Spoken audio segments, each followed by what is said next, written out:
চলমান টি-20 বিশ্বকাপে দারুণ শুরু পেয়েছিল বাংলাদেশ দল। এখন পর্যন্ত প্রথম 3 ম্যাচের দুটিতে জিতে ইতিমধ্যে সুপার 8-এর বড় দাবিদার টাইগাররা। দ্বিতীয় রাউন্ড নিশ্চিত করতে আগামী সোমবার নাজমুল হোসেন শান্তর দল নেপালের বিপক্ষে নামবে। একই দিন বাংলাদেশে পালিত হবে পবিত্র ঈদুল আজহা। সে ম্যাচটি জিতে দেশবাসীর খুশির মাত্রা দ্বিগুণ করতে চান সাকিব আল হাসান। নেদারল্যান্ডস ম্যাচের পর সংবাদ সম্মেলনে এসে গতকাল সাকিব বলেন, নেপালের সঙ্গে আমাদের জন্য অবশ্যই গুরুত্বপূর্ণ ম্যাচ।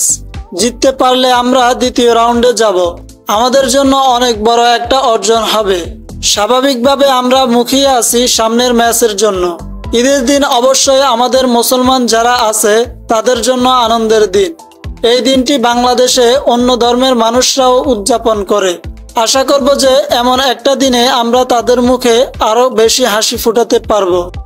জয়ের দ্বারাই আত্মবিশ্বাসী হয়ে গ্রুপ পর্বের শেষ ম্যাচটিতেও খেলার কথা জানান সাকিব।